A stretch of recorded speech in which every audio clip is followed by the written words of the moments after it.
Hey, what's going on, everyone? It's Steven Like Gamer, and today I'm actually going to be doing a game discussion on a game that I just finished about an hour, not even an hour ago, about 30 minutes ago, and that game is Yakuza 3. We are out here in the camo chair. We got some okay lighting now from our nice window in the living room, but yeah, this will be the setting for the video today.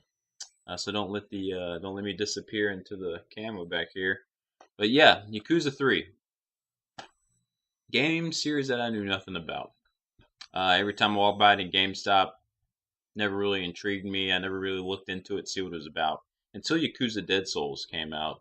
Because I'm into all sorts of zombie stuff, but as far as zombie games, and I was kind of intrigued by that one. But then when reviews and stuff came out and everyone gave it poor reviews, I just kind of watched over it and never thought about picking it up.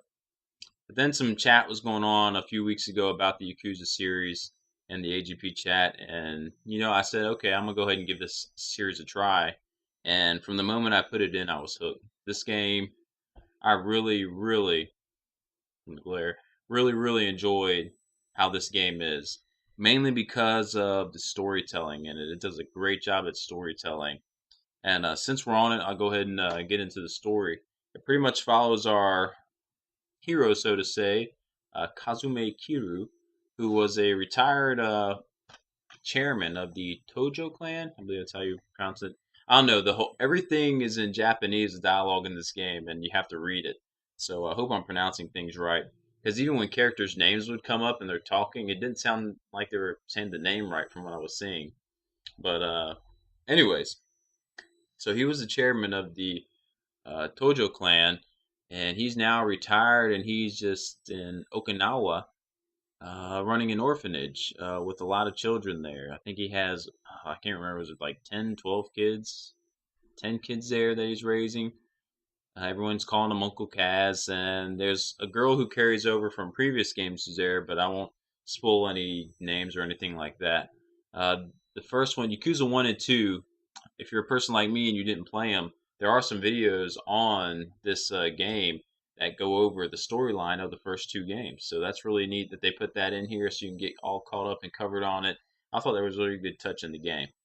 So you can do that, and I watched those, and there are some characters that do carry over in this story. But as far as really needing to watch them, I don't think you really need to. You can just go on and play it. But anyways, so Kazuma, he is retired and just watching over this orphanage. And pretty soon, very early on in the game, is when everything starts unfolding. Turns out there's this deal going down where there's a group of people who want to buy out the land that Kazuma is living on, and they want to build a resort on the land. Then further on down the beach line, they want to build a military base. So of course he wants to refuse to not give up his land and sell it. And then shortly thereafter, something happens to the current chairman of the Tojo clan that has Kazuma having to return back to Tokyo to try to figure out everything that's going on and try to protect his land from being taken, and furthermore try to save his former clan, the Tojo clan, from all the stuff that's going on with them and what happened with the chairman. And again, that's really where the highlight of this game is the storytelling. Very early on, when you're in Okinawa with the orphanage, you're getting introduced to all these characters. They could put you there in an orphanage and let you go out and do your thing, but on purpose, the game puts you through main plot lines involve you doing stuff with the kids at the orphanage, going out and playing baseball with them, spending time with them, going shopping, just little things like that with those kids that are there. And that really makes you develop a bond for the orphanage, for the character Kazuma, just for how deep of a guy he is, how much he cares about everything. And that's what's really cool about how the game did everything. He's a yakuza, so you think he's this criminal underlord type of character. He's of course he's bad A. He's going around kicking everyone's butt, but he's just got the soft, caring side to him, and that's what just makes him a great character. So the game purposely puts you through these moments of the game of really connecting with characters. Early on, Rikia, a character you meet on, who you get connected to it. At first, he's an enemy, and then he has so much respect for you, he just naturally starts calling you boss because he looks up to you that much, even though you're not really his boss. He's a lieutenant of another family that's in Okinawa, but he just respects you so much, he just starts calling you that. And just relationships you start forming with certain characters in the game, how they do it, it's just fantastic stuff. But what is Yakuza? It's pretty much an open world action adventure game. Uh, not it's got GTA stuff similar to it, but not really.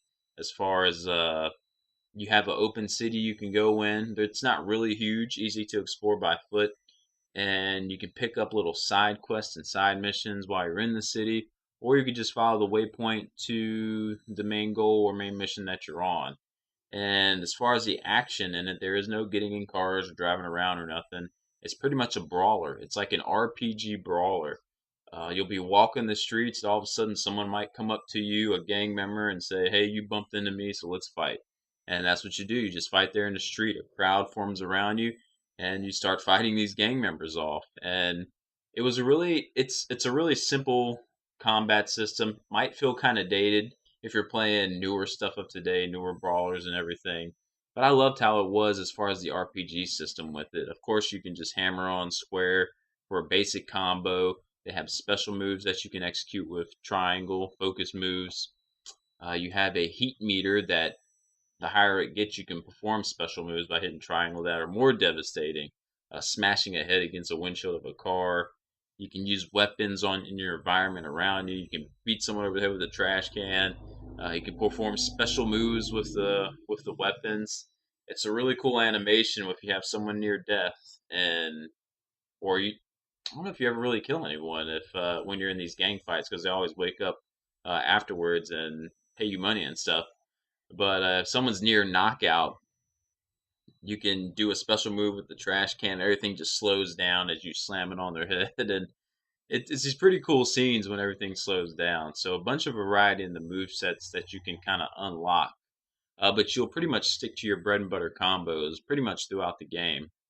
As I said, there is a RPG system though that when you complete quests, you'll get experience. Just killing enemies and stuff or knocking out enemies, you get experience, and you can use that in a leveling system that it has in the game. Whether it's using it to level up your hit points and unlocking moves through there, or through your heat meter and unlocking moves from there. A lot of different categories to go through to unlock more abilities and more moves that you can access throughout the game. The only downfall with it was most of the abilities that you were able to use all relied on the heat meter being full or having some heat in the meter. And depending on what difficulty I guess you're playing on, the heat meter isn't always going to be full all the time. So you're pretty much trying to work up the heat meter, and then you'll have all these different moves to pick from, but you can really only do one when you get the heat meter filled up. Would have been nice to see more of a variety of move sets just with basic combos and everything, just so the combat system wouldn't get too repetitive or too mundane, because it can be if you're just sitting there playing for hours, like I kind of did. I just played it in huge chunks when playing it.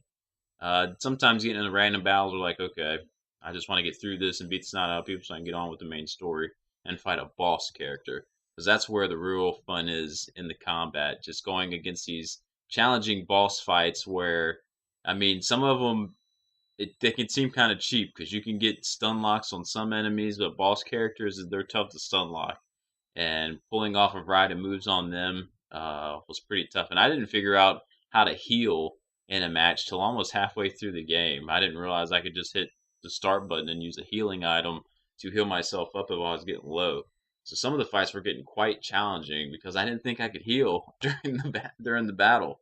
But once I figured that out, everything got a little bit easier. But the game has so much you can do. So many. It's a Japanese game, so it's got all these quirky side Japanese things you can do. As far as going to sing karaoke and as mini games, you can go to dance clubs. You can go to play bowling, play darts, pool. There's golf. All these sorts of different mini games, and one of the best features of the game is this guy named Mac. He's pretty much, I guess, trying to be the greatest photographer in the world. He's trying to catch the perfect shot. So he tells you, why don't you try catching the perfect shot? So he'll email you with an area to go to with your cell phone, and you'll start capturing some pictures of an event that's taking place. And most of the time, it's just crazy, silly event, like say a woman flipping over a car and landing back on her wheels, riding a moped. And Kazuma actually unlocks a move from actually capturing it. He'll learn a new move from that, and those moves are really cool. Like in the game when you get to use them. So it was a cool way of implementing another way of finding more fighting techniques in the game, and it was just so quirky. So also a bunch of shops you can go in just to eat, and like I said, do all these sorts of mini games. Just really cool how everything was set up. There's so many missions, side missions in the game to get in, arena type things for fighting, just hitman missions, which were really fun. There's just a lot of ton of extra content in the game to keep you playing if you're into all the side missions and stuff. But if you're like me and you just dabble in some of the side missions and just want to hit the story head on, that's where it's at. I love the story just because how the story was presented, how it really could. I would love to see like an awesome Yakuza movie based off of this. It'd be great because just the storyline and writing was so good in it, and the characters and character designs. That's where it's at in this game. Even though the combat was fun, but other than that, with I mean the music, not really too much there to speak of. When I'm playing this game, I wasn't really in the game for music or anything. It was more like I said about the story, listening to storylines and stuff like that. One little gripe that people might have with it is it'll have these amazing cutscenes that you're watching that'll play out. And of course, you're having to read in the text because it's on the screen and unless you know Japanese.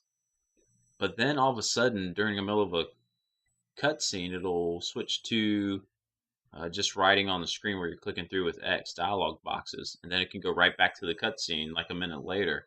I'm not sure, quite sure why it does that. Like, why would you have to leave the cutscene to go to a couple dialogue boxes right back to the cutscene?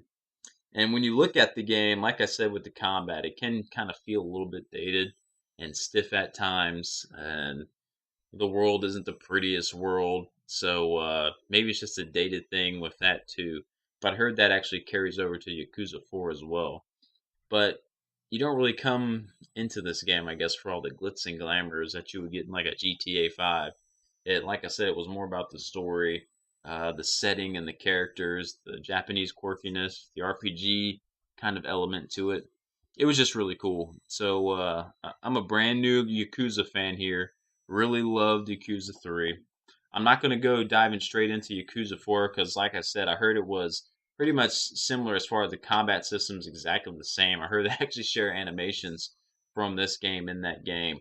So I'm actually going to let a good amount of time go by before I dive into that, so I don't play myself out on it. And it doesn't look like we're getting any others over here in the States, so might as well stretch it out so I have some Yakuza to look forward down the line. But I can't recommend it enough, especially for fans of. I think this gets related to Shenmue a lot, just because, like I said, the open world, you just go walk around talking to certain people, starting side missions and stuff. It's here's your kind of Shenmue of this generation. It's right here, so look no further for anyone looking for Shenmue 3. But yeah, I can't recommend it enough. I got this for $8.99 used at GameStop if you can find it. So it's cheap. You can find it, play it, enjoy it. Sega, see, they can still make some good games. I know this was back in the day though, but yeah, they can still do some stuff right.